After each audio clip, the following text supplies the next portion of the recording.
Hello everyone, I'm Stuart Spinks and this is Beekeeping, Short and Sweet.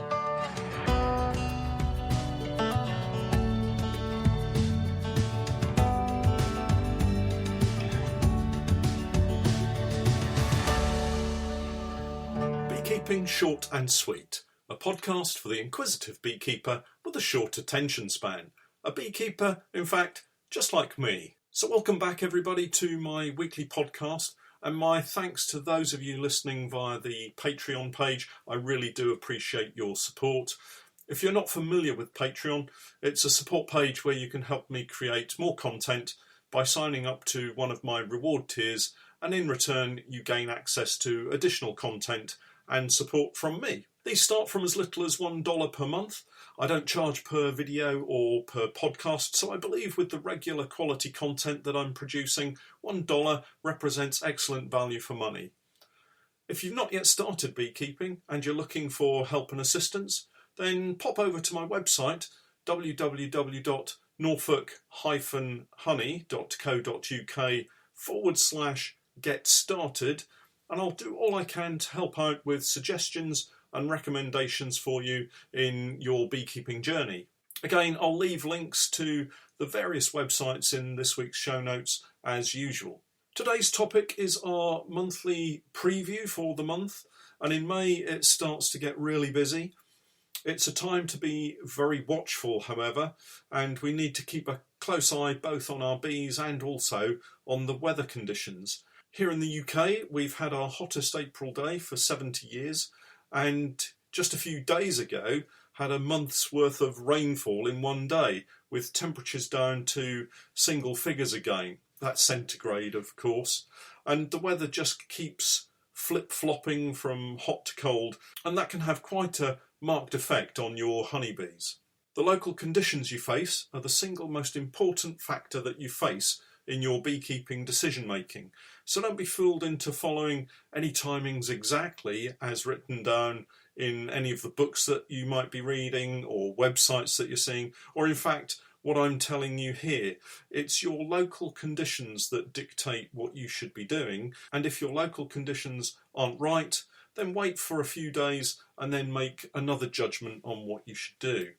About now, we should be seeing a fairly strong increase in activity in our beehives.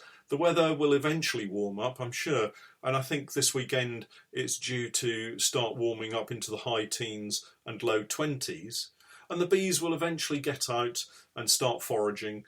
The local plants around us here are going through their normal growth patterns. The colder weather has certainly knocked some of them back a few weeks, but somehow the bees and the plants always seem to manage to get their timings to coincide, and the bees are able to get out and forage while the plants then get pollinated. That's not always exactly the way it happens, and with a surge in colony growth in early April, some bees may be struggling to get enough food for their growing brood nests right now. So if in doubt about the early part of May, and it's going to remain cold where you are, then a little extra feed isn't going to hurt them. But for most of us, we should now begin to see the bees getting out and returning with lots of colourful pollen. Once the weather improves, the bees will expand throughout the hive and the space will be at a premium. And now it's time to judge when to get that all-important first super and queen excluder on. Again, it's a judgment call, but I like to make sure the bees are not filling in the cells that the queen might otherwise be laying in. So having a super on a few days early is preferable to being a few days late. We're now expecting to see the first signs of swarming, and having lots of bees cooped up in a small brood box with nowhere to go is a sure way to see queen cells popping up along the bottom of the frames in a drive to a swarm. If you're only just starting out in beekeeping, and you're about to take ownership of a nucleus colony of honeybees, well, firstly, congratulations, you're a beekeeper. If you're not a beekeeper and wondering what on earth a nucleus colony is, typically it's a small colony of honeybees, which is maybe 5 or 6 frames in a box, which is about half the size of a full-size beehive. It has all the individual parts of a full-size colony: a queen, worker bees, at this time of the year probably a few drones, those are the boys, and some food stores to keep them going while they get moved into their permanent home. Transferring a nucleus colony into a full-size hive is straightforward and should pose no major problems, although there are a couple of things to do to make sure that you get off to a really fast start. First of all, make sure the frames from the nucleus colony go into your full-size hive in the same order as they were in the nuke box. This prevents any high spots on the wax comb from crushing bees when you push the frames back together again. Secondly, always add a feeder to the hive and give them a feed of light sugar syrup. That's a 1-to-1 ratio of sugar to water, and keep feeding this until the bees have drawn all of the foundation. That way you'll give them the very best opportunity of growing into a strong, healthy colony in your first year. We did this last year with a nucleus colony to demonstrate moving a nucleus colony into a full-size hive, and we actually managed to achieve a really strong colony and take off a full super of honey at the end of the season. So it was a real success for us. One of the most common pests I see at this time of the year is the wax moth. They leave a telltale trail under the cappings. In badly affected colonies, you'll see this as bald brood. Not a disease, but the after effects of the wax moth tunnelling their way through the cells and removing the tops of the cell capping, revealing the brood beneath. If you trace along the tunnel with your hive tool, you'll eventually uncover the wax moth larvae, and then it's simply a case of picking it out and feeding it to the bees. One funny little trick I was shown many years ago, which is quite neat to demonstrate, is if you spot a wax moth tunnel, shake the bees gently off the frame and then gradually scrape away the tunnel to reveal the wax moth. What normally happens is the wax moth will dive down to bury itself in one of the cells. But then if you hold the frame flat with the cells pointing up to the sky and tap the side of the frame with your hive tool, the wax moth larvae will wriggle up and out of the cell, much like the old image of a snake charmer playing pipes to a snake hidden in a wicker basket, which then dances its way up and out of the basket. Once the wax moth is exposed, grab it and again feed it to the birds. Now is a great time to get some frames exchanged in the brood box. Old combs that have become blackened with age or chewed and torn around the edges should be removed as a matter of routine, and the spring growth period is a great time to start this process. I have a couple of methods that I use for this task. If it's just a couple of frames, I'll just remove the old combs and slot in a couple of new frames with fresh foundation in them. The bees take to them very quickly, and provided there's a nectar flow on, they'll usually draw them out very fast. It does need warm conditions for this though. I always think of warm and nighttime conditions as being more important. The bees seem to be able to produce a lot more wax and work it faster when the overnight temperatures are on the up. If there isn't a nectar flow, you can always feed a little light sugar syrup to help them along their way. My main method of changing out a large number of brood frames in one go is called the Bailey comb change.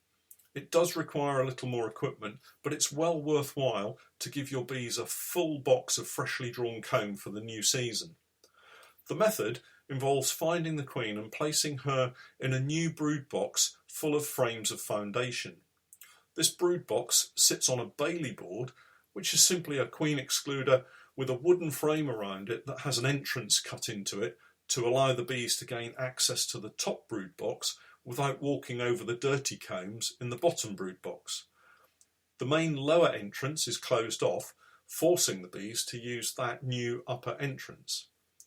Nurse bees will continue to care for the brood in the bottom box, but other bees will immediately migrate upwards to tend to the queen and to draw out the foundation so that the queen has somewhere to lay her eggs. Once all of the brood has emerged in the bottom box, it can simply be removed and the frames recycled. The upper brood box is then lowered down onto a clean replacement floor, and that's it, job done.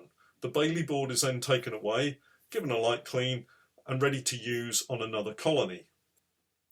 I always add a feeder to the Bailey comb change method, regardless of whether there's a nectar flow on or not. If the weather conditions change a few days into that Bailey comb change process, the bees at least still have a food source that they can go to. I think this is a super method of changing out comb, and I recommend it to you to try. Another more drastic method of comb change is called a shook swarm.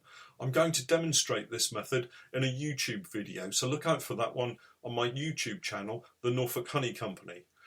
Let me explain how it works, and hopefully you'll see it in action and then you can relate to what I'm describing.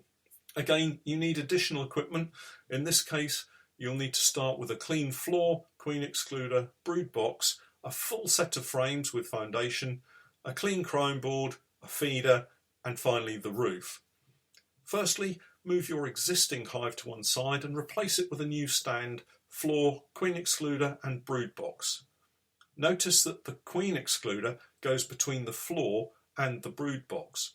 This is a preventative measure to stop the queen from absconding, which has been known to happen. It's a little insurance policy, if you will. Next, place 4 frames on either side of the brood box, leaving a gap in the middle. This is where you're going to shake the bees into. Having moved the old hive, the flying bees will be returning back to the old site where you have the new hive. They will be a little confused, but the good news is that it will mean less bees in the old brood box, so making finding the queen even easier.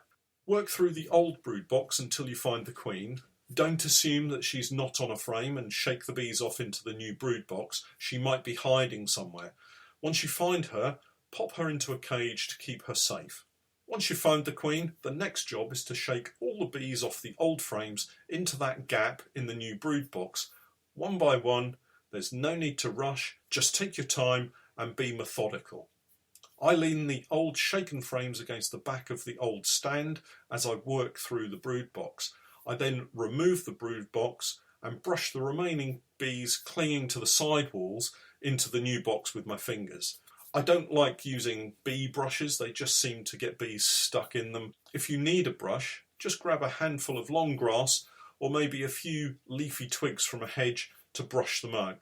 I much prefer using that method than using one of the shop-bought bee brushes. Then I tap the floor on the ground outside the new clean hive to knock out the rest of the bees. Don't tap them off over the new brood box or you'll simply knock all of the debris on the old floor into your nice new clean hive. Finally, run the queen into the new brood box by placing her on one of the frames and replace the remaining few frames to close the gap. Tighten everything down, pop on the chrome board and then the feeder on top of that. Again, I use light sugar syrup in a 1-to-1 ratio, and make sure that you feed the bees continually until they've drawn all of the combs in a similar fashion to the Bailey comb change. This is a superb way of not only renewing all of the comb, but also of removing excess varroa from the colony, as most of the varroa will be buried in capped cells. The bees seem to react really well to this treatment, and again, providing they have the food and the weather is warm enough, they'll draw that comb out really quickly. You get a brood break, the swarming instinct is suppressed, and the colony will build up strongly and be in good health for the rest of the season. For all your colonies that are set for honey production, all you have to worry about is adding a queen excluder and some supers. If you're on oilseed rape, I would suggest adding a couple straight away. The flow from oilseed rape can be very good and the bees need as much room as they can to store it. Towards the end of this month, you'll have the tricky task of gauging when to extract. Too soon and the water content will be too high. Too late and the honey will granulate in the comb and you'll be cutting it out. Those are the joys of oilseed rape though. Love it or hate it, I find it a very useful crop that produces a really nice honey, but it also sets the bees up really nicely for the summer to come. I'm so excited for the new season and I just can't wait until we're really into some warmer weather.